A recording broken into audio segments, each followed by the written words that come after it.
40년간 미국이 단 한 나라, 일본에게만 허락했던 금기의 영역. 한국은 절대 안 된다며 전 세계가 막아온 판도라의 상자가 열렸습니다. 방위비 인상은 없을 것이고, 우리는 핵처리 권리를 가지게 될 것입니다. 한국이 던진 최후의 카드. 그 카드를 받아들인 미국. 백악관은 두 파로 갈라졌고, 일본은 분노했어요. 중국은 경계했습니다. 세계가 충격에 빠진 그 순간, 대한민국은 무엇을 준비하고 있었을까요? 도대체 어떤 기술과 전략이 40년 금기를 깨뜨릴 수 있었을까요? 이야기 시작하기 전에 좋아요와 구독 버튼 가볍게 한번 눌러주시면 저 감동 이야기 서은비에게 정말 따뜻한 격려가 됩니다. 지금 어디에서 이 영상을 시청하고 계신지 아래 댓글에 나눠주세요. 단 한 문장이 워싱턴을 얼어붙게 만들었습니다. 40년간 누구도 입에 담지 못한 그 단어가 서울의 라디오 방송에서 터져나왔죠. 미국이 농축, 재처리를 받아들였습니다. 원자력 협정 개정을 합니다. 제가 핵정책 전문기자로 살아온 22년. 단 한 번도 들어본 적 없는 문장이 공식적으로 흘러나왔어요. 손에 든 커피가 바닥으로 쏟아졌습니다. 40년 금기를 미국이 풀어줬습니다. 2025년 10월 맨해튼 타임스퀘어 사무실. 저는 뉴욕타임스 국제분석팀 선임기자 루카스 카인입니다. MIT에서 정치물리학을 전공했고 핵비 확산 분야에서 22년을 일했죠. 중동과 유럽을 넘나들며 원자력 정책을 추적해왔습니다. 그날 아침은 평범했습니다.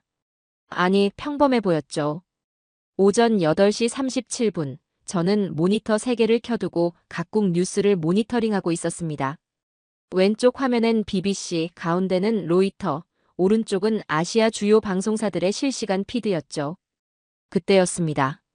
서울 KBS 라디오 생방송이 흘러나왔어요. 조현 외교부 장관의 목소리는 담담했습니다. 마치 일상적인 브리핑처럼 들렸죠. 이번 협상에서 방위비 증액은 제외됐습니다. 대신 원자력 협정 개정이 논의에 포함됐습니다. 손에 든 커피잔이 떨렸습니다. 재처리. 그 단어가 공중파를 탔습니다. 공식 발언으로 나왔어요. 저는 22년간 이 바닥에서 일했지만 단 한 번도 동맹국 장관이 공개석상에서 재처리를 언급한 적이 없었습니다. 특히 한국처럼 민감한 나라에서는요. 1974년 인도 핵실험 이후 미국은 재처리 기술을 철저히 통제해왔죠. 2015년 한미 원자력 협정도 마찬가지였습니다. 재처리와 고농축은 금지, 단 사전 승인 조항만 애매하게 남겨뒀어요. 40년간 미국이 재처리를 승인한 나라는 일본 단 하나였습니다. 그런데 지금 한국이 그 금기를 공개 방송에서 꺼냈습니다. 책상 위 전화기가 울렸습니다. 워싱턴 국무부 출입 기자였죠. 루카스, 지금 서울 방송 들었어? 듣고 있어. 미쳤어. 완전히 미쳤다고. 국무부 복도가 난리야. 전화를 끊기도 전에 CNN 속보 자막이 떴습니다. 한국 외교부 장관, 원자력 협정 개정 언급. 워싱턴 긴급 대응 중. 영어로는 이렇게 나왔죠. 재처리 언급됨. 저는 화면을 멍하니 바라봤습니다. 그건 외교가 아니었습니다. 금기의 붕괴였죠. 사무실 복도에서 발소리가 급해졌습니다. 편집장이 제 책상으로 걸어왔어요. 카인, 이거 확인했지? 한국이 뭘 하려는 거야?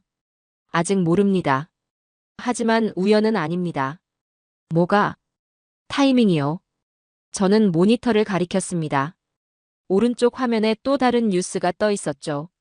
사우디 아람코 77억 달러 가스 플랜트 한국 컨소시엄 낙찰.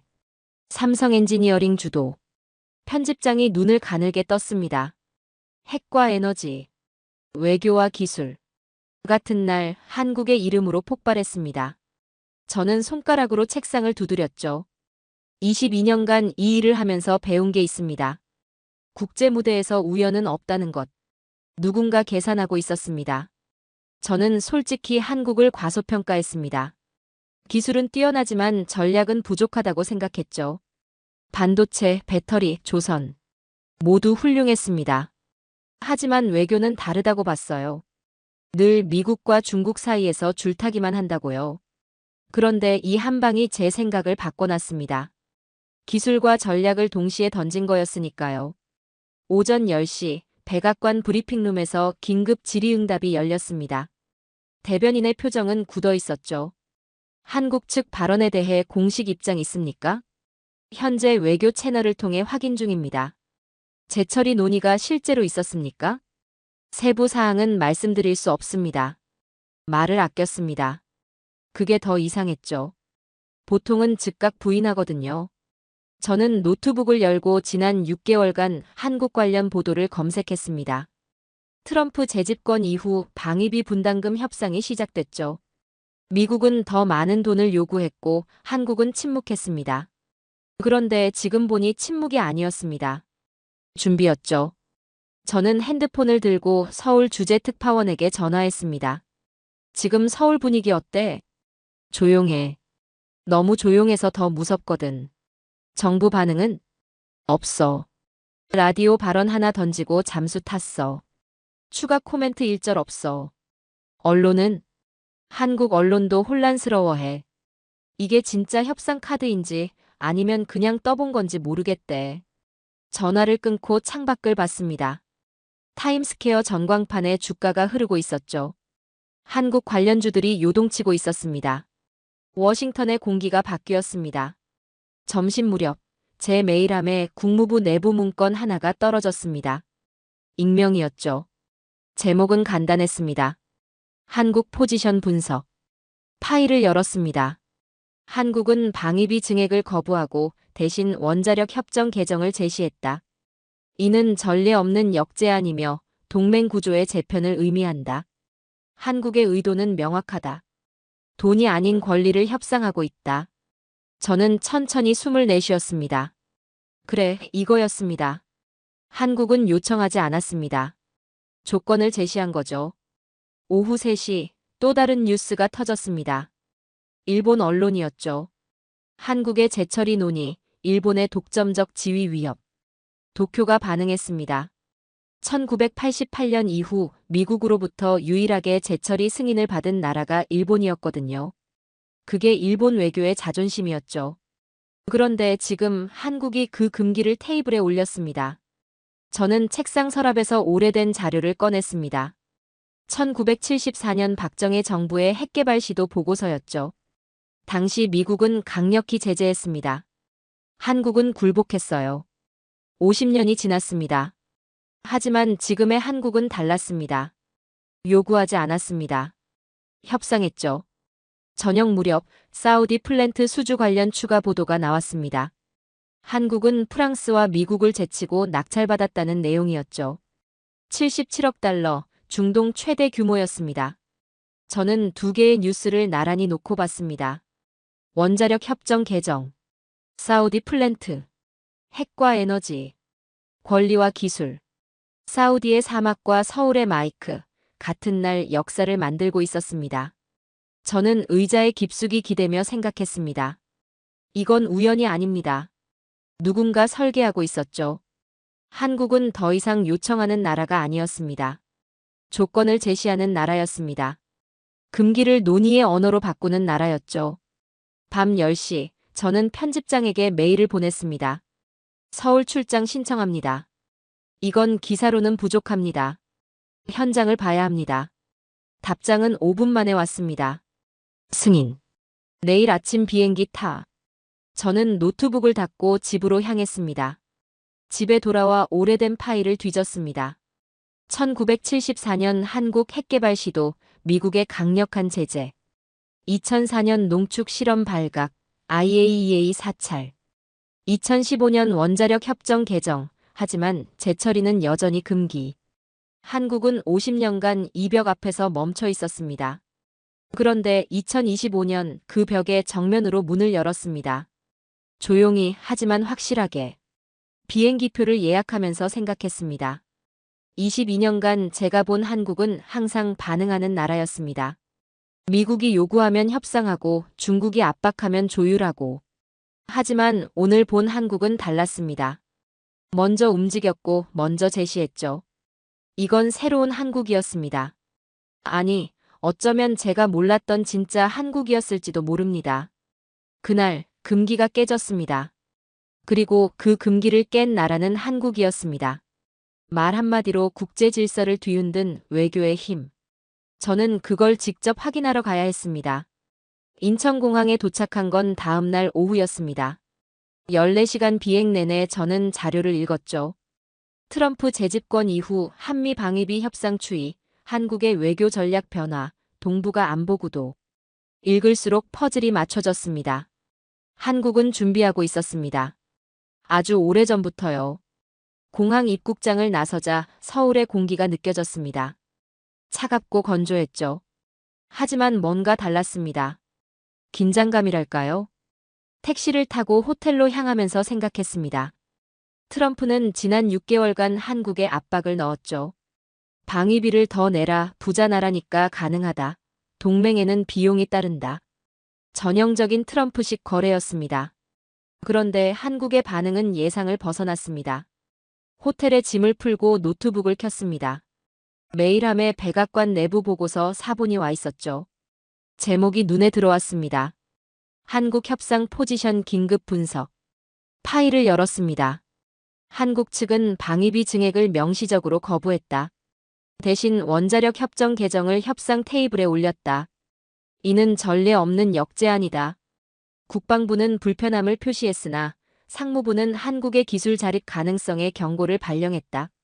저는 천천히 스크롤을 내렸습니다. 다음 문장이 핵심이었습니다. 한국인들은 대등하게 협상하고 있다. 대등하게. 그 단어가 모든 걸 설명했습니다. 저녁 무렵 워싱턴에서 긴급 전화가 왔습니다. 국무부 출입 기자였죠. 루카스, 지금 백악관 분위기 말이 아니야. 뭐가? 국방부랑 상무부가 완전히 갈라섰어. 국방부는 한국 압박하자는데 상무부는 절대 안 된다고 버티고 있어. 왜?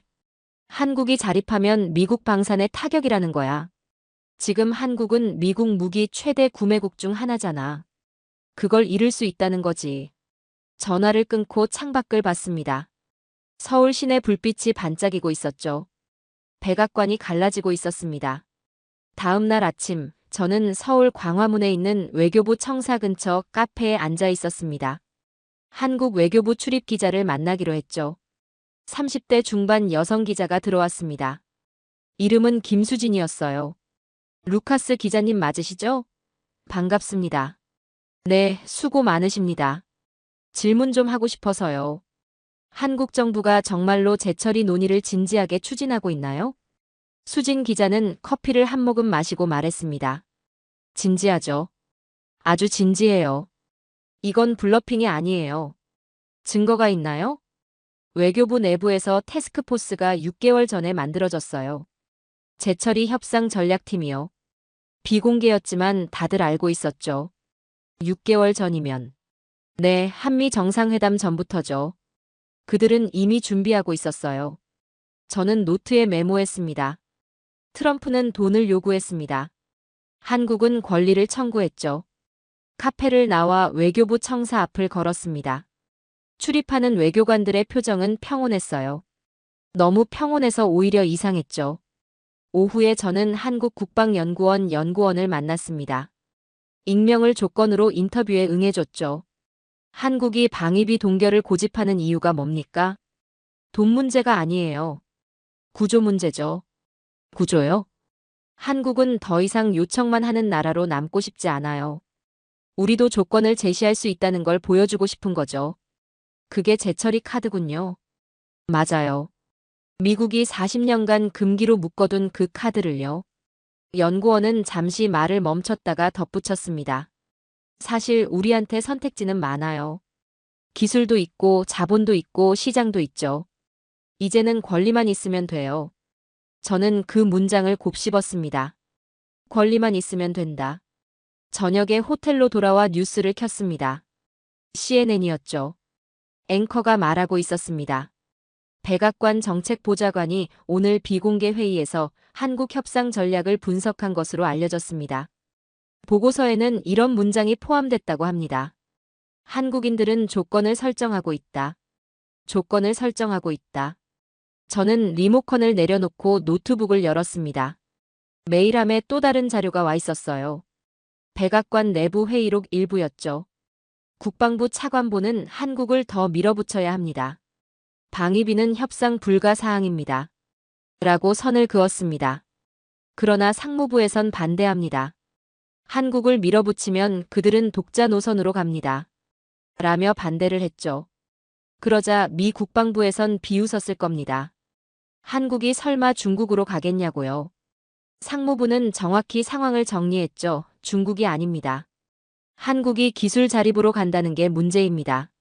한국 반도체 공급이 중단되면 우리 방산 타격은 30% 이상입니다. 저는 화면을 응시했습니다.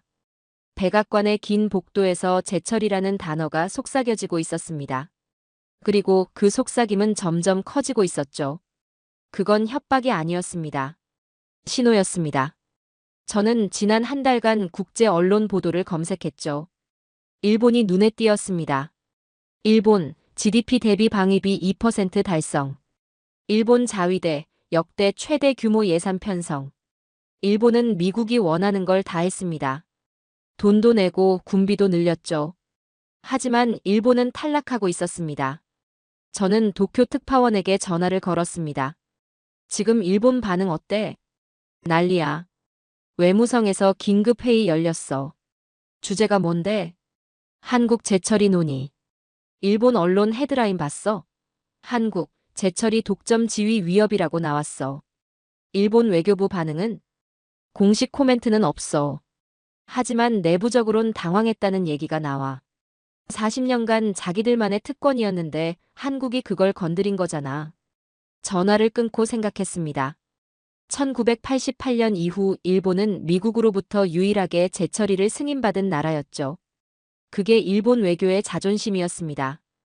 그런데 지금 한국이 그 금기를 테이블에 올렸습니다. 일본의 자존심이 무너지고 있었습니다. 아시아의 중심이 바뀌고 있었습니다. 왜일까요? 답은 간단했습니다. 미국에게 이제 중요한 건 돈이 아니었으니까요. 기술이었습니다. 공급망이었죠. 그리고 신뢰였습니다. 한국은 그 세 가지를 모두 가지고 있었습니다. 다음 날, 저는 한국산업통상자원부 관계자를 만났습니다. 역시 익명 조건이었죠. 사우디 플랜트 수주가 재처리 논의와 연결돼 있나요?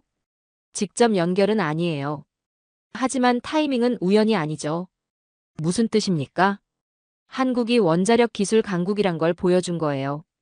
77억 달러짜리 프로젝트를 따냈다는 건 우리 기술을 세계가 인정한다는 증거죠.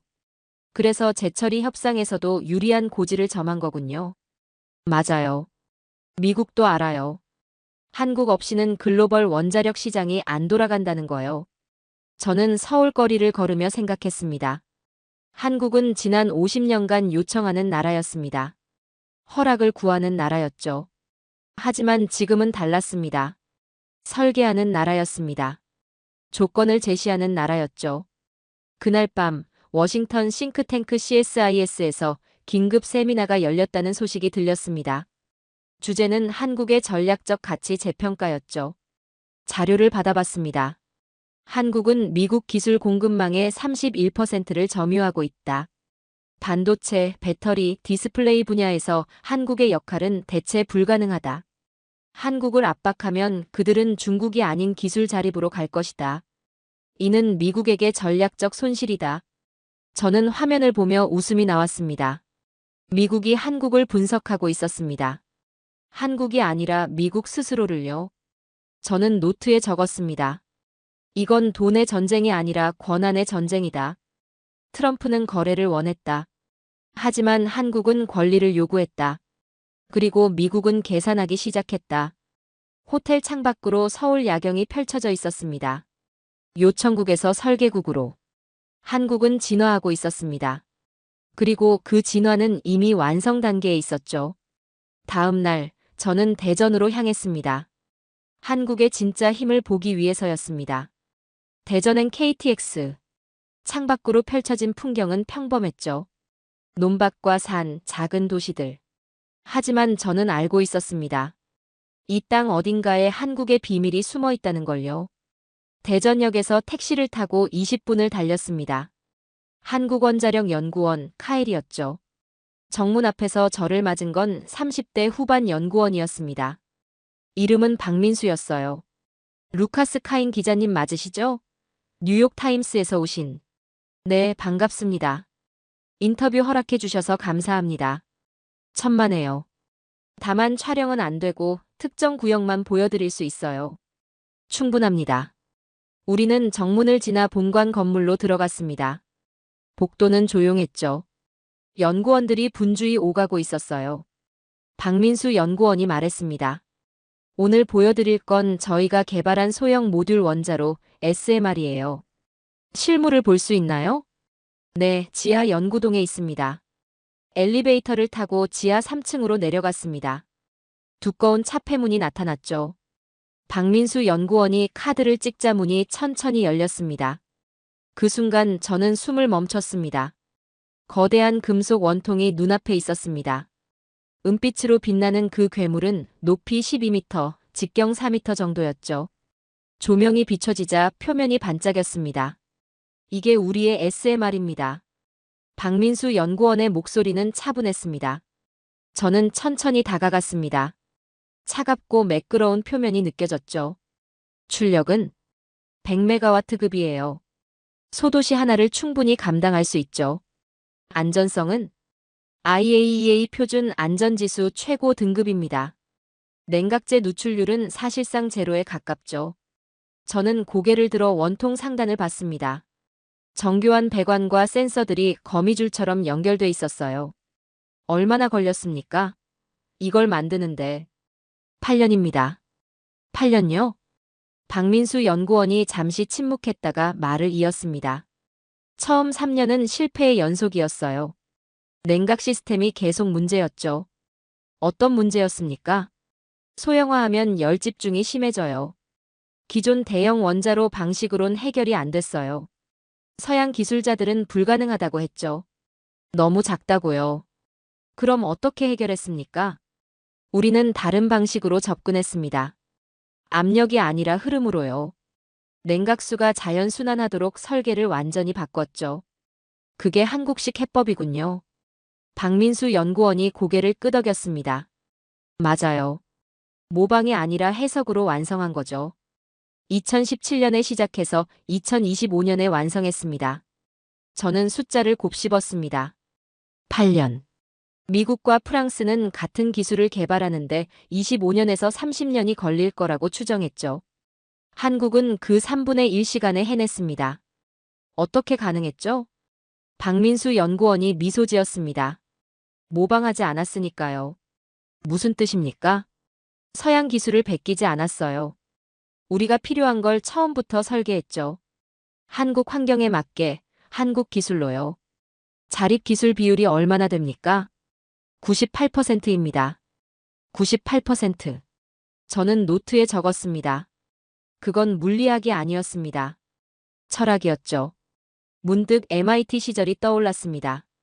핵공학과 해리슨 교수의 말이 생생했어요. 한국은 빠르지만 창의성은 부족하다. 따라하기는 잘해도 원천 기술은 어렵다. 그게 동양과 서양의 차이지. 저는 당시 그 말에 고개를 끄덕였습니다. 그게 정설이라고 믿었죠. 하지만 지금 눈앞에 SMR이 그 편견을 산산조각 내고 있었습니다. 교수님, 틀렸습니다. 완전히 틀렸어요. 박민수 연구원이 제어실로 저를 안내했습니다. 모니터 수십 개가 원자로 상태를 실시간으로 보여주고 있었어요. 20년간 무정비 운용이 가능합니다. 연료 교체 없이요. 20년요? 네. 그게 소형 모듈 원자로의 핵심이죠. 한번 설치하면 20년간 돌아가요. 오지에도 섬에도 심지어 북극에도 설치할 수 있습니다. 저는 모니터를 바라봤습니다. 온도, 압력, 냉각수 흐름, 방사선 수치. 모든 게 안정적이었죠. 다른 나라 SMR과 비교하면 어떻습니까? 박민수 연구원이 자료를 꺼냈습니다. 미국 뉴스케일, 프랑스 EDF, 러시아 로사톰. 모두 SMR 개발 중이에요. 하지만 아직 상용화 단계까지 못 갔죠. 한국은요? 우리는 이미 IAEA 인증 절차에 들어갔어요. 2026년이면 수출이 가능합니다. 2026년. 내년이었습니다. 저는 원자로를 다시 봤습니다. 은빛 괴물이 숨을 쉬고 있었습니다. 아니, 숨을 죽이고 있었죠. 조용히 하지만 강력하게. 이게 한국의 목표입니까? 에너지 자립. 박민수 연구원이 고개를 끄덕였습니다. 에너지 자립은 시작이에요. 진짜 목표는 선택권입니다. 선택권요? 네. 우리가 원하면 해결료를 자체 생산할 수 있는 권리. 그게 제철이죠. 그래서 지금 미국과 협상하는 거군요. 맞아요. 기술은 이미 있어요. 이제 권리만 있으면 돼요. 저는 전율을 느꼈습니다. 그들은 핵을 다루지 않았습니다. 핵을 초월했죠. 제어실을 나와 복도를 걸었습니다. 박민수 연구원이 말했습니다. 기자님, 한 가지 더 보여드릴 게 있어요. 뭔가요? 시뮬레이션실입니다. 우리는 옆 건물로 이동했습니다. 대형 스크린이 설치된 방이었죠. 여기서 뭘 합니까? SMR 탑재 잠수함 시뮬레이션이요. 저는 멈춰 섰습니다. 잠수함이요? 네. 아직 가상이지만 기술적으론 가능해요. SMR을 소형화하면 잠수함에도 탑재할 수 있죠. 스크린에 3D 모델이 떴습니다. 잠수함 내부에 작은 원자로가 장착돼 있었어요. 핵잠수함 아닙니까? 엄밀히 말하면 아니에요. 공격용 무기가 아니라 추진용 동력원이니까요. 평화적 이용이죠.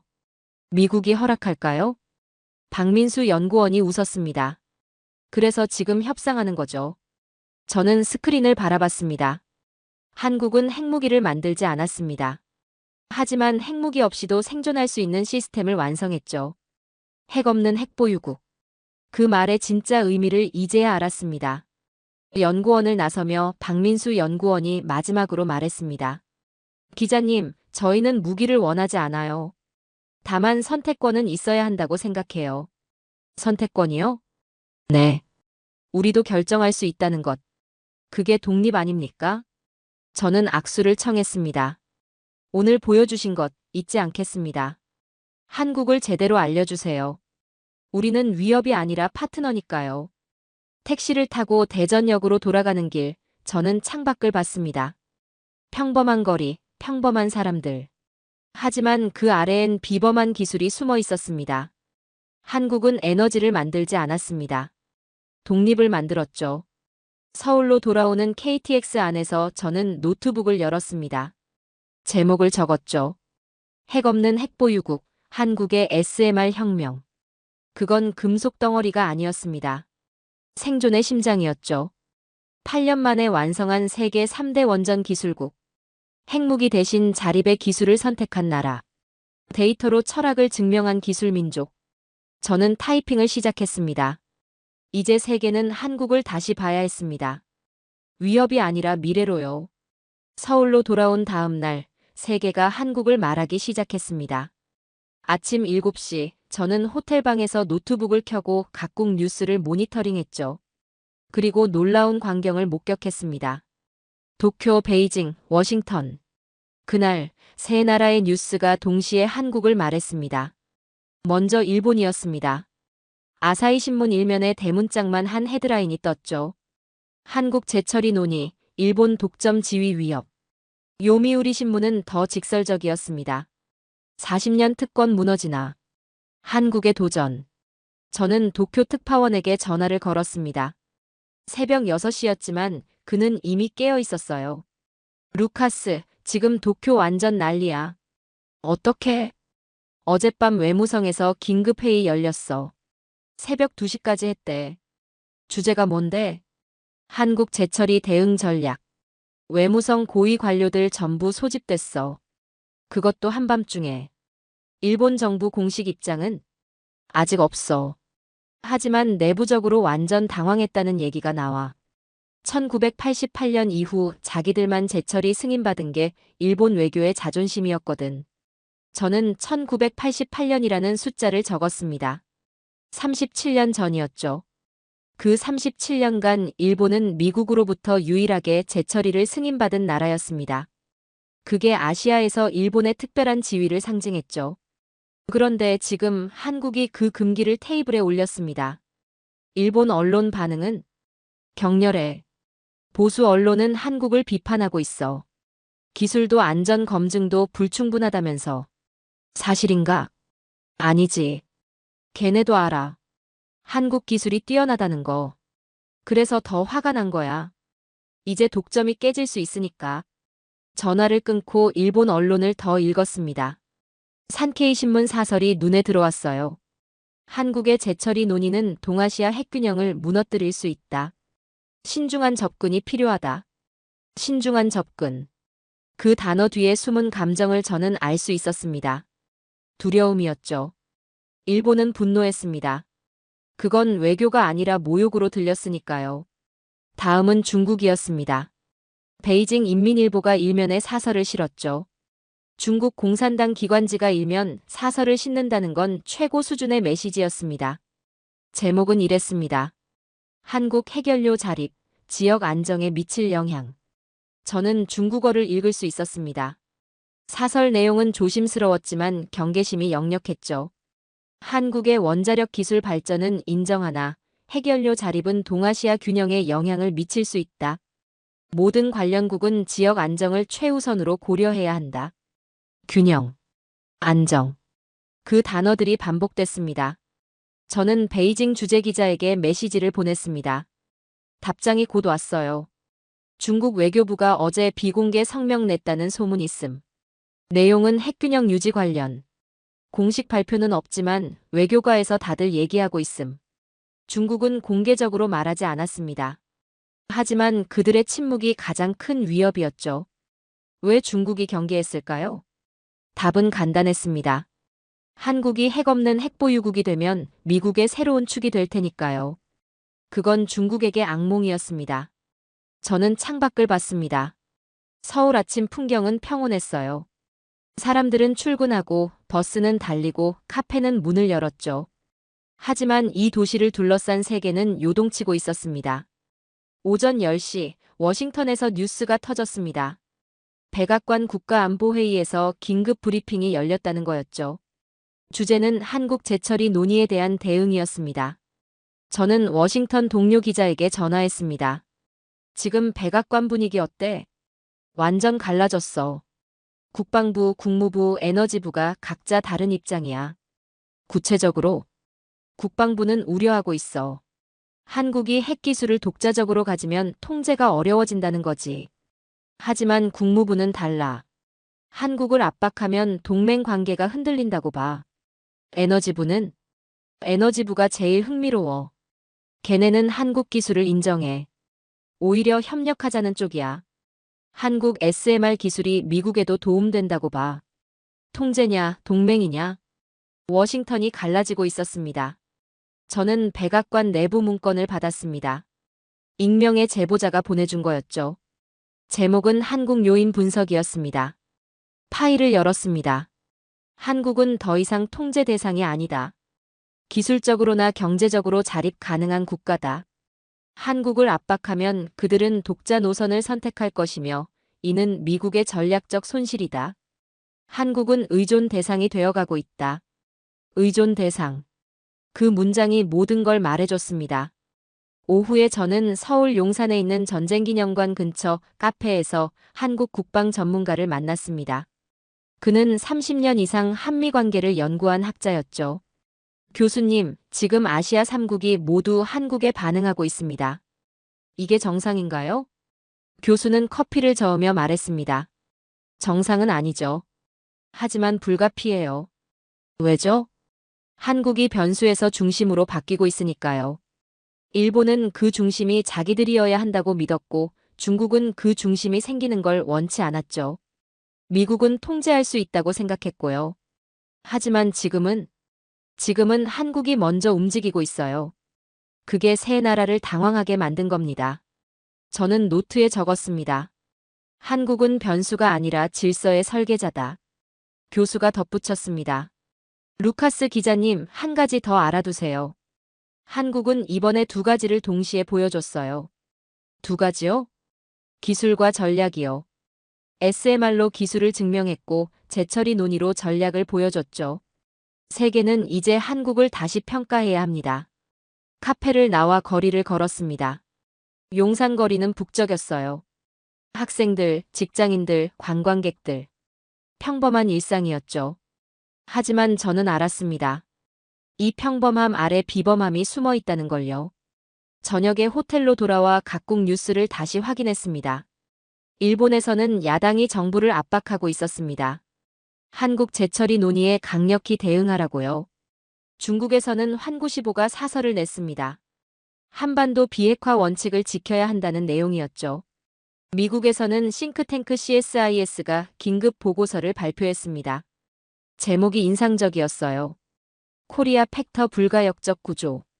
저는 그 보고서를 다운로드해 읽었습니다. 한국은 미국 첨단 기술 공급망의 31%를 점유한다. 반도체, 배터리, 디스플레이 분야에서 한국 없이는 미국 산업이 작동하지 않는다. 한국의 원자력 기술 자립은 에너지 안보에도 영향을 미친다. 코리아 팩터는 이제 불가역적 구조다. 불가역적 구조. 한국은 이제 선택사항이 아니었습니다. 필수였죠. 밤 10시, 저는 뉴욕 본사 편집장에게 영상통화를 걸었습니다. 루카스, 잘 지내나? 네. 하지만 여긴 조용한 전쟁터예요. 무슨 뜻이야? 일본, 중국, 미국이 모두 한국에 반응하고 있어요. 각자 다른 이유로, 각자 다른 방식으로요. 하지만 공통점이 있어요. 뭔데? 한국을 더 이상 무시할 수 없다는 거죠. 편집장이 고개를 끄덕였습니다. 기사 잘 쓰게. 이건 중요한 스토리야. 알고 있습니다. 통화를 끊고 창밖을 봤습니다. 서울 야경이 반짝이고 있었죠. 저는 생각했습니다. 일본은 분노했고 중국은 경계했습니다. 미국은 계산했죠. 세 나라가 각자 다른 감정으로 반응했지만 결론은 하나였습니다. 한국은 더 이상 변수가 아니었습니다. 중심이었죠. 금기를 협상 테이블에 올린 유일한 나라. 중국이 경계하고 일본이 질투하는 기술국.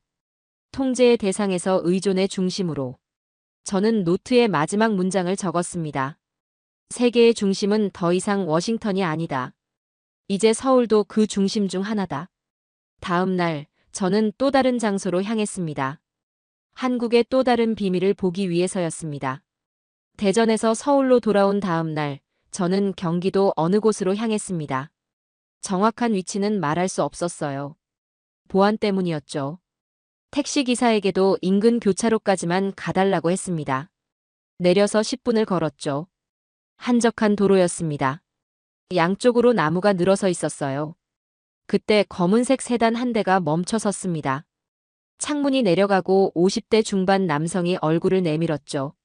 루카스 카인 기자님? 네. 타십시오. 차는 다시 10분을 달렸습니다. 정문이 나타났어요. 경비가 삼엄했죠. 신분증을 확인하고 차량을 검색하고 출입증을 발급했습니다. 국방과학연구소였습니다. 저를 안내한 남성이 말했습니다. 저는 박진호입니다. 소장이에요. 만나 뵙게 되어 영광입니다. 영광은요. 제가 뉴욕타임스 기사 잘 봤어요. 공정하게 써주셔서 감사합니다. 우리는 본관 건물로 들어갔습니다. 복도는 조용했지만 긴장감이 흘렀어요. 여기는 한국 국방기술의 심장이었습니다. 박진호 소장의 집무실은 소박했습니다. 책장 가득 논문과 보고서가 꽂혀 있었고 책상 위에는 낡은 사진 한 장이 놓여 있었죠. 앉으세요. 저는 의자에 앉았습니다. 박 소장은 책상 서랍을 열고 뭔가를 꺼냈어요. 낡은 도면이었습니다. 종이 가장자리가 약간 그을려 있었죠. 오래된 것 같았습니다. 이게 뭡니까? 박 소장은 도면을 책상 위에 펼쳤습니다. 1990년대 초반 설계도예요. 우리가 꿈꿨던 것들이죠. 저는 도면을 자세히 봤습니다. 잠수함이었어요. 하지만 일반 잠수함이 아니었습니다. 내부에 작은 원자로 같은 게 그려져 있었죠.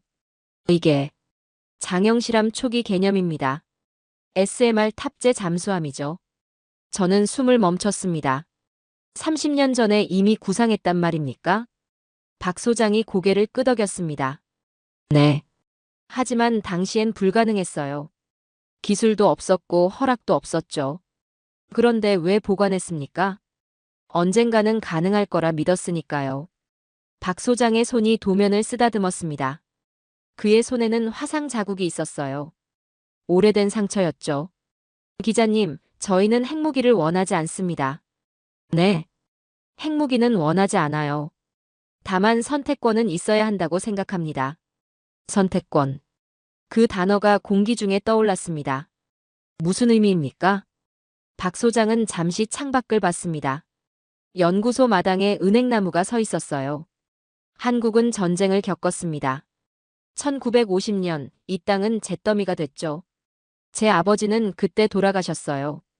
저는 태어나기도 전이었지만요. 저는 조용히 들었습니다. 전쟁 이후 우리는 항상 보호받는 입장이었습니다. 미국이 우리를 지켜줬죠. 감사한 일입니다. 진심으로요. 박 소장의 목소리가 낮아졌습니다. 하지만 보호받는다는 건 스스로 결정하지 못한다는 뜻이기도 합니다. 우리는 항상 허락을 구해야 했어요. 무기를 만들 때도 기술을 개발할 때도요. 그래서 독립을 원하는 겁니까? 독립이라기보다는 선택권이에요. 우리도 결정할 수 있다는 것. 필요하면 우리 힘으로 살아남을 수 있다는 것. 그게 진짜 자유 아닙니까? 저는 전율을 느꼈습니다. 핵무기가 아닌 자유의 기술. 박 소장이 도면을 다시 가리켰습니다. 이 잠수함은 무기가 아닙니다. 생존의 도구죠. 어떻게 다릅니까? 공격용이 아니라 방어용이에요. SMR을 탑재하면 장기간 자망이 가능합니다. 적이 우릴 찾기 어렵죠. 하지만 우리는 선제 공격을 하지 않아요. 다만 살아남는 거예요. 억제 전략이군요. 맞습니다. 그건 공격이 아니라 생존입니다. 전쟁이 아니라 평화죠. 박 소장은 서랍에서 또 다른 자료를 꺼냈습니다. 2025년 국방부 내부 보고서였어요. SMR 군용 응용 가능성 검토. 이게 공식 문서입니까? 네. 우리는 연구하고 있어요. 하지만 결정은 하지 않았죠. 그게 선택권의 의미입니다. 할 수 있지만 하지 않는 것. 필요하면 할 수 있다는 것. 저는 노트에 적었습니다. 그런데 왜 지금 이걸 보여주십니까? 박 소장이 저를 똑바로 봤습니다. 세계가 오해하고 있어서요. 한국이 핵무기를 원한다고 생각하더군요. 아닙니다. 우리는 NPT를 준수합니다. 비핵화 정책을 지키죠. 하지만 재처리를 요구하고 있지 않습니까? 평화적 재처리요. 에너지 자립을 위한 거죠. 우리는 해결료를 수입에만 의존하고 싶지 않아요. 스스로 만들 수 있어야 합니다. 그게 선택권이군요. 맞아요. 우리가 원하면 만들 수 있다는 것. 하지만 평화적 목적으로만 쓴다는 것. 그게 한국의 철학입니다. 저는 도면을 다시 봤습니다. 장영실함. 조선시대 과학자 장영실의 이름을 딴 잠수함. 무기가 아니라 과학이었고 공격이 아니라 방어였죠. 이 도면은 언제 현실이 됩니까? 박 소장이 미소 지었습니다. 그건 정치가 결정할 문제예요. 우리는 기술만 준비해둡니다. 필요하면 언제든지요. 미국이 허락할까요? 그래서 지금 협상하는 거 아닙니까? 우리는 요구하지 않아요. 대화하죠. 미국도 알아요. 우리가 파트너라는 걸요. 저는 박 소장의 손을 다시 봤습니다. 화상 자국이 있는 그 손. 그 상처는 박 소장이 손을 내려다봤습니다. 1993년 실험실 사고였어요. 엔진 개발하다가 폭발했죠. 동료 한 명이 그때 죽었습니다. 죄송합니다. 괜찮아요. 오래전 일이에요. 하지만 잊지 않습니다. 그 친구 때문에라도 우리는 성공해야 해요. 그 손은 전쟁의 피해자이자 미래의 설계자였습니다. 박 소장이 자리에서 일어났습니다. 잠깐 밖에 나가시죠. 우리는 연구소 마당으로 나갔습니다. 은행나무 아래에 벤치가 있었어요. 가을 햇살이 따스했습니다. 기자님, 한국을 어떻게 보십니까? 강한 나라입니다.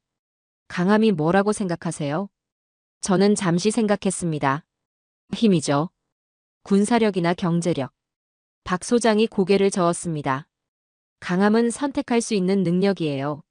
할 수 있지만 하지 않는 것. 가질 수 있지만 갖지 않는 것. 그게 진짜 강함입니다. 철학이군요. 맞아요. 한국의 기술은 철학에서 나옵니다. 우리는 무기보다 평화를 선택했어요. 공격보다 방어를 선택했죠. 그게 우리가 살아남은 이유입니다. 저는 은행나무를 올려다 봤습니다. 노란 잎이 바람에 흔들리고 있었어요.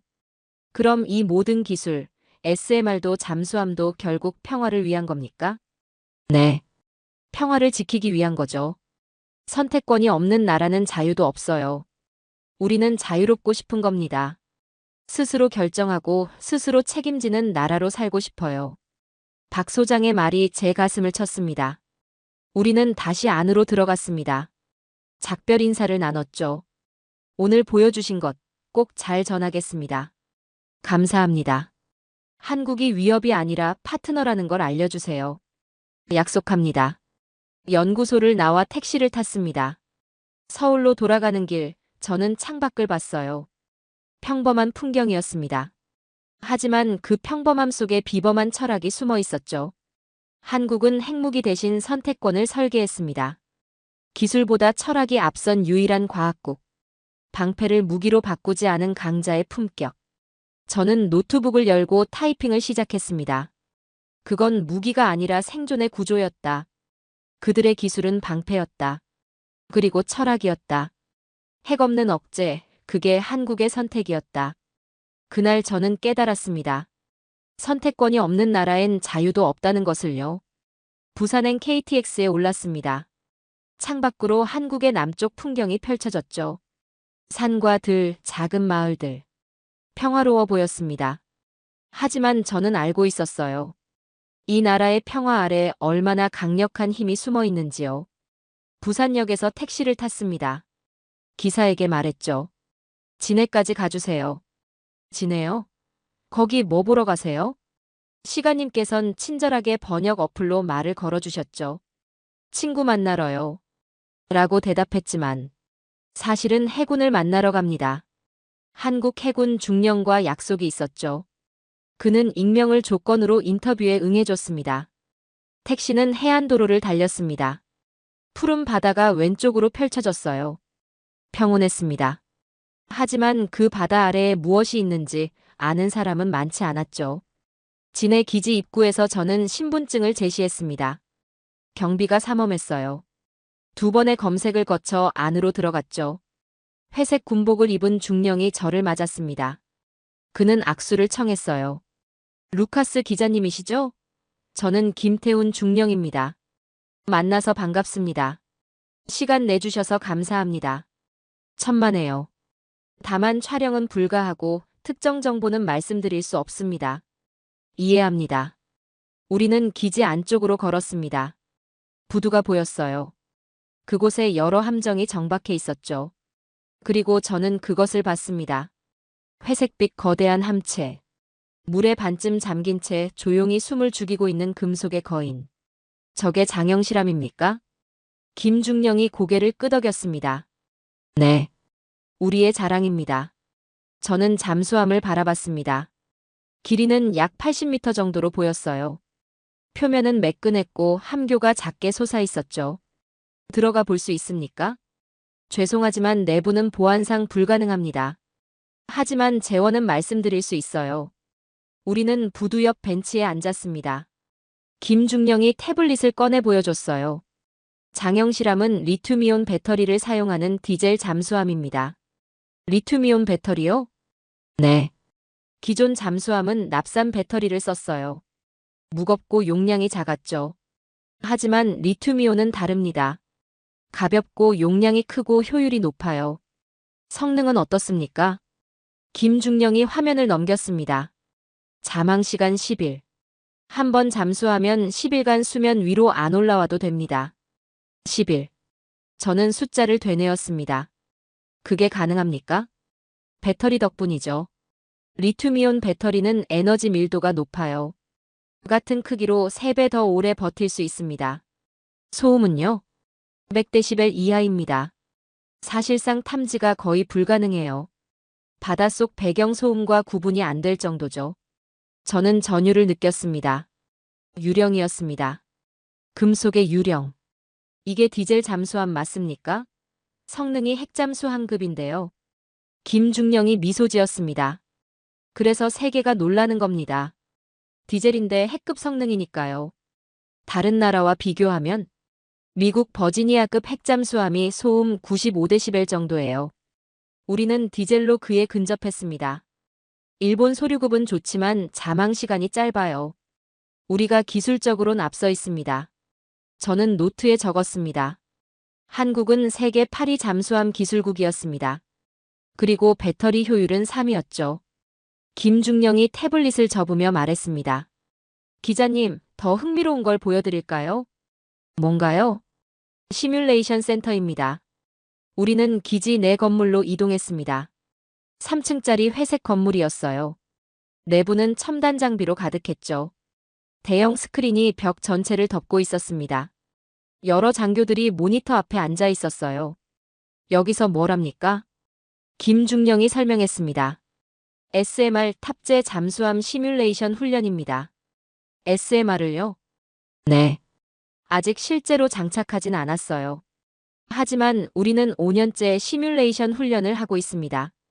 저는 스크린을 봤습니다. 3D 그래픽으로 잠수함이 그려져 있었어요. 내부에 작은 원자로가 표시돼 있었죠. 왜 시뮬레이션을 합니까? 준비하는 겁니다. 언젠가 SMR이 장착되면 우린 이미 운용법을 알고 있어야 하니까요. 그게 가능합니까? 법적으로. 김중령이 어깨를 으쓱했습니다. 시뮬레이션은 불법이 아니에요. 우리는 훈련하는 거죠. 실제로 만들지 않는 한 문제 없습니다. 화면 속 잠수함이 움직이기 시작했습니다. 깊은 바닷속으로 잠수했어요. 이게 실제 작전 시뮬레이션입니까? 네. 우리는 북한 해역 감시 임무를 가정합니다. 화면에 북한 동해안이 나타났습니다. 잠수함은 조용히 접근했어요. 레이더에 잡히지 않았습니다. SMR을 탑재하면 뭐가 달라집니까? 모든 게 달라져요. 잠항 기간이 무제한이 됩니다. 연료 걱정 없이 몇 달이고 바닷속에 있을 수 있어요. 그리고 더 조용해집니다. 왜 더 조용해지죠? 디젤 엔진이 필요 없으니까요. SMR이 직접 전기를 만들어요. 움직이는 부품이 거의 없죠. 소음이 극도로 낮아집니다. 저는 화면을 응시했습니다. 유령 같았습니다. 바닷속을 미끄러지듯 움직이는 검은 그림자. 저기 탐지할 수 있습니까? 거의 불가능해요. 우리가 원하지 않으면 아무도 우릴 찾을 수 없습니다. 화면 속 잠수함은 북한 잠수함 기지 근처까지 접근했습니다. 그리고 정보를 수집하고 조용히 빠져나왔죠. 김중령이 말했습니다. 이게 우리가 원하는 겁니다. 공격이 아니라 억제요. 우리가 있다는 걸 알리지 않으면서도 언제든 대응할 수 있는 능력. 평화를 위한 무기군요. 정확해요. 우리는 전쟁을 원치 않아요. 하지만 전쟁을 막을 순 있어야 합니다. 시뮬레이션이 끝났습니다. 장교들이 데이터를 분석하고 있었어요. 저는 김중령에게 물었습니다. 이 훈련을 언제부터 했습니까? 2020년부터요. 국방기술품 질원과 협력해서 진행하고 있습니다. 5년이나 됐군요. 네. 우리는 이미 미래를 훈련 중입니다. 그 말이 제 가슴을 쳤습니다. 한국은 현재를 살면서도 미래를 준비하고 있었습니다. 우리는 밖으로 나왔습니다. 부두로 다시 걸어갔죠. 장영실함이 여전히 그곳에 있었습니다. 이 잠수함의 이름이 왜 장영실입니까? 김중령이 잠수함을 바라보며 말했습니다. 조선시대 과학자죠. 천재였어요. 하지만 노비 출신이라 늘 제약이 있었습니다. 그래도 그는 포기하지 않고 세계 최고 수준의 기술을 만들어냈죠. 한국과 비슷하네요. 맞아요. 우리도 늘 제약이 있었어요. 기술 이전 못 받고 허락받지 못하고. 하지만 우리는 스스로 만들었습니다. 장영실처럼요. 저는 잠수함을 다시 봤습니다. 그건 단순한 군함이 아니었습니다. 한국의 의지였죠. 미국이 SMR 탑재를 허락할까요? 김중령이 고개를 저었습니다. 모르겠어요. 하지만 우리는 준비돼 있습니다. 허락받으면 바로 실행할 수 있어요. 그게 선택권이군요. 그렇죠. 할 수 있지만 하지 않는 것. 필요하면 할 수 있다는 것. 그게 우리가 원하는 겁니다. 저는 악수를 청했습니다. 오늘 보여주신 것 잊지 않겠습니다. 한국 해군을 제대로 알려주세요. 우리는 공격하지 않습니다. 다만 지킬 뿐이죠. 기지를 나와 택시를 탔습니다. 부산역으로 돌아가는 길, 저는 창밖을 봤어요. 평범한 바다였습니다. 어선들이 떠있고 갈매기가 날고 있었죠. 하지만 저는 알았습니다. 그 바다 아래 유령이 숨어 있다는 걸요. 장영실함. 핵 없이 핵잠수함급 기술을 완성한 나라. 전쟁을 준비하지 않고 평화를 훈련한 국가. 유령처럼 움직이지만 존재감은 압도적.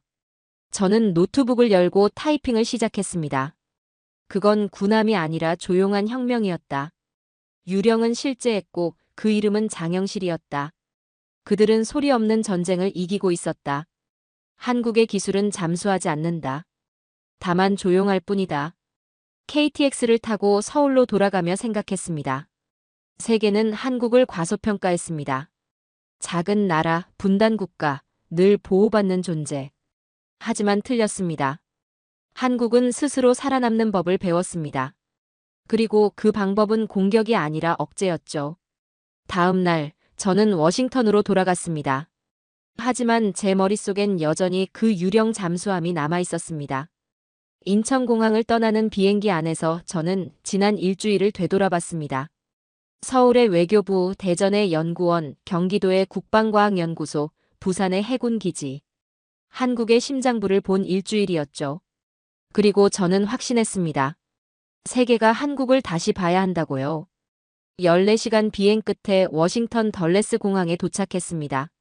11월을 맞이할 워싱턴은 부쩍 차가웠어요. 낙엽이 거리를 뒤덮고 있었죠. 집에 도착해 짐을 풀고 샤워를 했습니다. 시차 적응이 필요했지만 잠은 오지 않았어요. 머릿속이 복잡했습니다. 노트북을 켜고 메일함을 확인했습니다. 그리고 그것을 봤습니다. 발신인 없는 메일 하나. 제목은 간단했습니다. 긴급. 읽어보시오. 첨부 파일이 하나 있었어요. PDF 문서였죠. 저는 잠시 망설였습니다. 출처 불명 파일을 여는 건 위험했으니까요. 하지만 호기심이 이겼습니다. 파일을 열었죠. 첫 페이지에 로고가 보였습니다. 전략정책분석센터. 워싱턴의 유명한 전략정책 싱크탱크였습니다. 국방부와 국무부에 자문하는 곳이었죠. 제목이 눈에 들어왔습니다. 한국, 새로운 기둥이 되다. 저는 천천히 스크롤을 내렸습니다. 첫 문장이 충격적이었습니다. 한국은 동맹이 아니다. 시스템의 구조다. 저는 숨을 멈췄습니다. 동맹이 아니라 구조. 그 문장이 의미하는 바를 저는 알았습니다. 한국은 이제 선택사항이 아니라는 거였죠. 다음 페이지로 넘어갔습니다. 미국의 첨단 기술 공급망에서 한국이 차지하는 비율은 31%다. 반도체 분야에서는 45%, 배터리 분야에서는 38%, 디스플레이 분야에서는 52%다. 이는 대체 불가능한 수준이다. 숫자들이 나열돼 있었습니다. 모두 한국의 비중이었죠. 한국 없이 미국 방산 산업은 작동하지 않는다. F-35 전투기의 핵심 부품 27%가 한국산이다. 이지스 구축함의 디스플레이는 100% 한국 제품이다. 저는 계속 읽었습니다. 한국의 SMR 기술은 세계 최고 수준이다. 미국이 25년 걸릴 기술을 8년 만에 완성했다. 이는 모방이 아니라 독자 개발이다. 한국의 기술 자립도는 98%에 달한다. 페이지를 넘겼습니다. 결론 한국은 미국의 전략적 자산에서 전략적 필수 요소로 변화했다. 한국 없이는 인도태평양 전략이 작동하지 않는다. 한국 없이는 기술 공급망이 유지되지 않는다. 한국 없이는 구조 자체가 무너진다. 그 다음 문장이 핵심이었습니다. 한국은 변수가 아니다. 상수다. 저는 화면을 멍하니 바라봤습니다.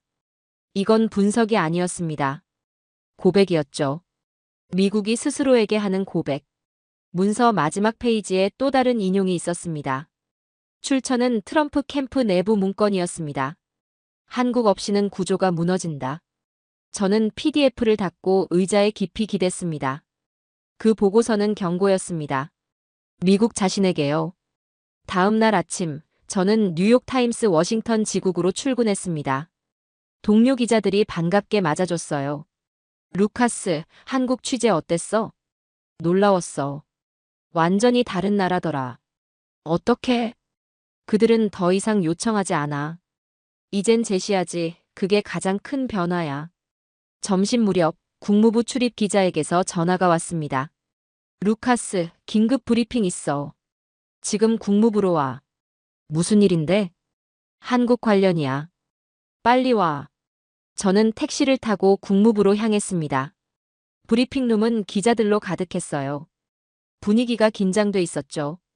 국무부 대변인이 연단에 올랐습니다. 한미 원자력 협정 관련해 말씀드리겠습니다. 양국은 건설적 대화를 계속하고 있습니다. 재처리 관련 논의도 테이블 위에 있습니다. 테이블 위에 있다. 공식적으로 인정한 거였습니다. 기자들이 손을 들었어요. 재처리를 승인할 겁니까? 아직 결정된 바 없습니다. 하지만 한국의 기술 수준과 안전성을 고려하고 있습니다. 일본은 어떻게 반응합니까? 일본과도 긴밀히 협의하고 있습니다. 중국은요? 중국의 우려도 이해합니다. 하지만 이는 평화적 이용에 관한 문제입니다. 브리핑이 끝났습니다. 저는 동료 기자들과 밖으로 나왔어요. 루카스, 이거 큰 건데? 엄청 큰 거야. 40년 금기가 깨지는 거거든. 한국이 이긴 거야? 저는 고개를 저었습니다. 이긴 게 아니야. 인정받은 거지. 그들이 파트너라는 걸. 사무실로 돌아와 저는 기사를 쓰기 시작했습니다. 제목은 이랬습니다. 한국, 동맹에서 구조로 미국 전략의 새로운 기둥. 타이핑하면서 저는 지난 일주일을 되돌아봤습니다. 서울에서 만난 외교관, 대전에서 본 SMR, 경기도에서 들은 철학, 부산에서 목격한 잠수함. 모든 게 연결됐습니다. 한국은 준비하고 있었습니다. 아주 오래전부터요. 저녁 무렵 편집장이 제 책상으로 왔습니다. 루카스, 기사 잘 봤어. 이거 일면 톱으로 간다. 감사합니다. 그런데 자네 표현이 흥미롭더군. 한국을 구조라고 했지? 네. 그게 제일 정확한 표현이에요. 한국은 이제 시스템의 일부가 아니라 시스템 자체입니다. 큰 변화네. 엄청난 변화죠. 패권의 중심이 움직이고 있어요. 편집장이 고개를 끄덕이고 자리로 돌아갔습니다. 저는 창밖을 봤습니다. 워싱턴 석양이 지고 있었어요. 그날 밤 저는 집으로 돌아가 소파에 앉았습니다. TV를 켰죠. CNN이었습니다. 앵커가 말하고 있었습니다. 오늘 국무부는 한국과의 원자력 협정 개정 논의를 공식 인정했습니다. 전문가들은 이를 미국 아시아 전략의 근본적 변화로 보고 있습니다. 화면에 제 얼굴이 나왔어요. 인터뷰 요청이 있었거든요. 뉴욕타임스 루카스 카인 기자는 이렇게 말했습니다. 제 목소리가 흘러나왔습니다.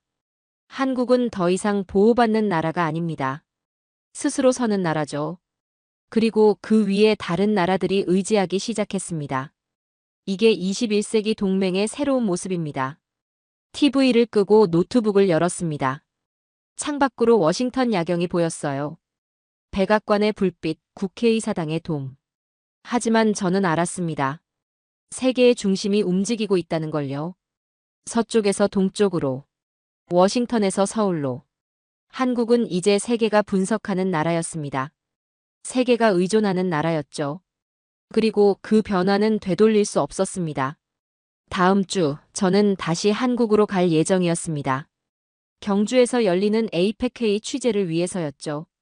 그곳에서 새로운 시대가 열릴 거라는 예감이 들었습니다.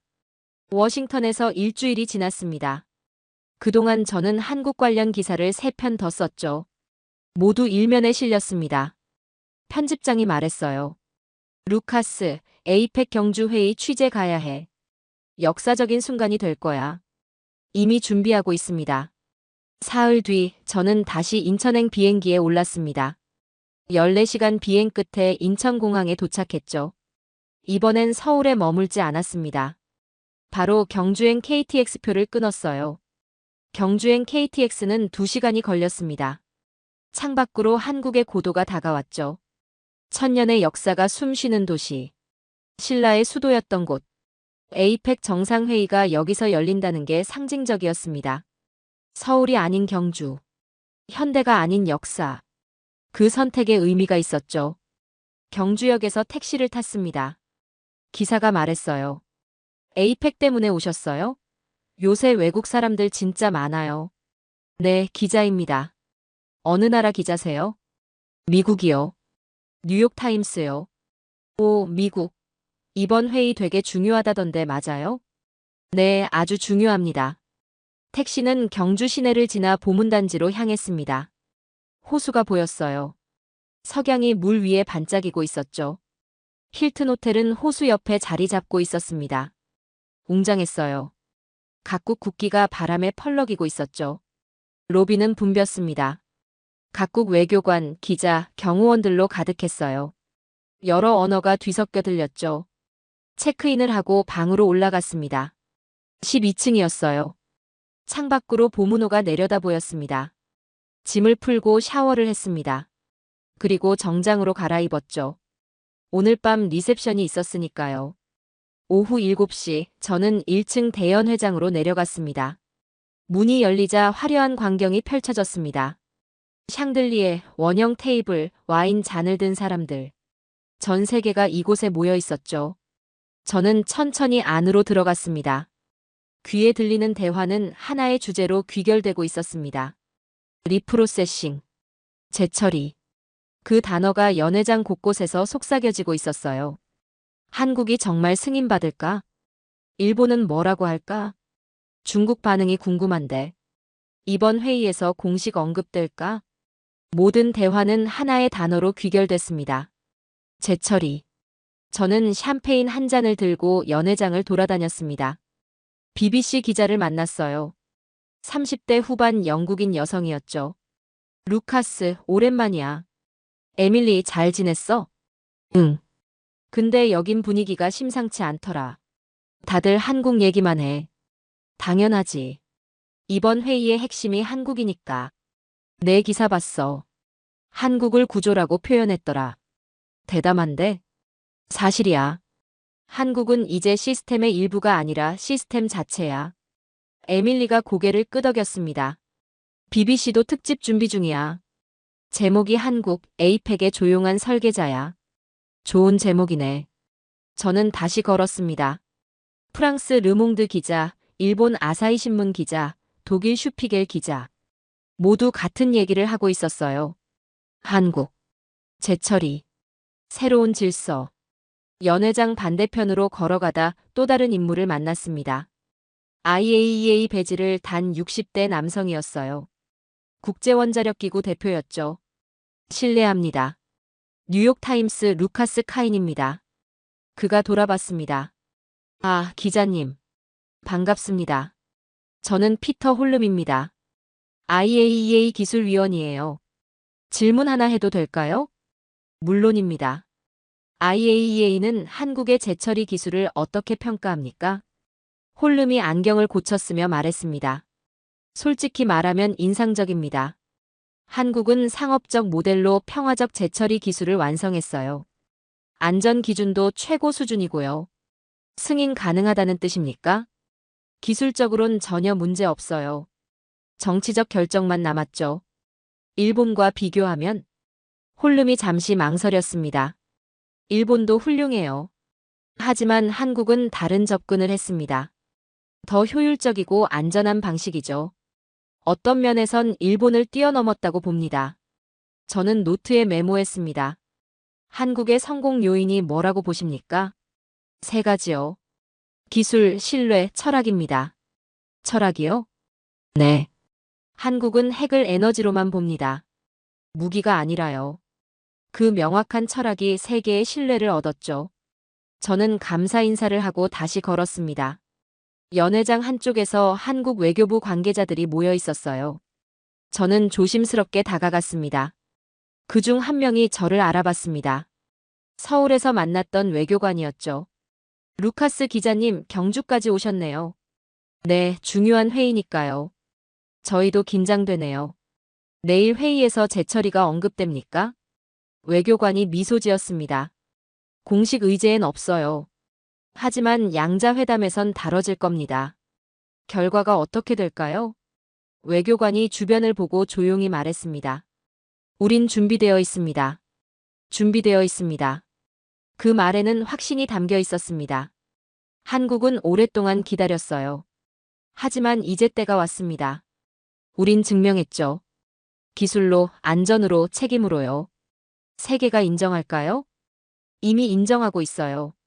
안 그랬으면 이 자리에 이렇게 많은 사람이 모이지 않았겠죠. 저는 연회장을 다시 둘러봤습니다.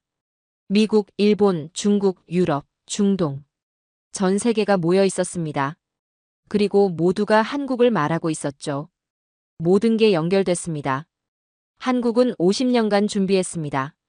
조용히 하지만 확실하게요. 그들은 기술을 쌓았고 철학을 세웠고 신뢰를 얻었습니다. 이제 세계가 한국의 침묵을 기다리고 있었습니다. 아니, 침묵이 아니었습니다. 선언을 기다리고 있었죠. 1000년 전 이곳에서 신라는 번영했습니다. 동아시아의 중심이었죠. 그리고 지금 1000년이 지나 다시 이곳에서 역사가 만들어지고 있었습니다. 한국이 다시 중심이 되는 순간. 저는 호텔로 돌아갔습니다. 로비를 지나며 각국 기자들이 보였어요. 모두 내일을 기다리고 있었죠. 엘리베이터를 타고 12층으로 올라갔습니다. 방문을 열고 들어갔어요. 창밖으로 경주 야경이 보였습니다. 보문호의 조명, 멀리 보이는 불국사 방향의 불빛. 저는 창가에 서서 그 풍경을 바라봤습니다. 22년간 기자로 살면서 많은 역사적 순간을 봤습니다. 베를린 장벽 붕괴 이후 9.11 테러, 리먼 브라더스 파산, 코로나 팬데믹.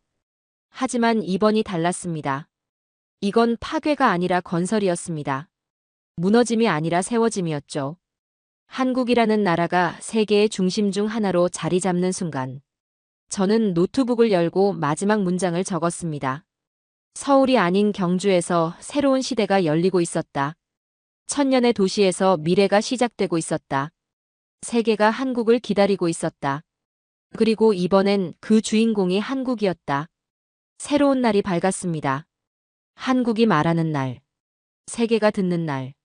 새로운 질서가 시작되는 날. 저는 밖으로 나갔습니다. 경주의 아침 공기를 들이마셨죠. 그리고 생각했습니다. 50년 전 한국은 세계 최빈국이었습니다. 25년 전 한국은 IMF 위기를 겪었죠. 하지만 지금 한국은 세계가 기다리는 나라였습니다. 기술로, 신뢰로, 철학으로 여기까지 왔습니다. 저는 회의장으로 향했습니다. 새로운 시대를 기록하기 위해서였습니다. 한국의 시대를. 세계가 경주에서 역사를 목격할 것입니다. 한 나라가 50년간 침묵으로 쌓아올린 기술과 신뢰가 세계의 중심이 되는 순간을요. 한국은 더 이상 요청하지 않았습니다. 제시했죠. 금기를 깨뜨리지 않았습니다. 그저 대화의 언어로 바꿨을 뿐입니다. 핵무기 대신 선택권을, 공격 대신 억제를, 의존 대신 독립을 선택한 나라. 우리는 지금도 그 역사를 써내려가고 있습니다. 여러분과 제가, 이 땅에 사는 모든 이들이요. 금기를 협상으로 바꾸고 기술로 신뢰를 증명하고 철학으로 미래를 설계한 나라. 그게 바로 대한민국입니다. 한국이 세계의 중심이 되어가는 과정, 조용하지만 강력했던 그 여정에 관한 오늘의 사연을 함께 해주셔서 감사합니다.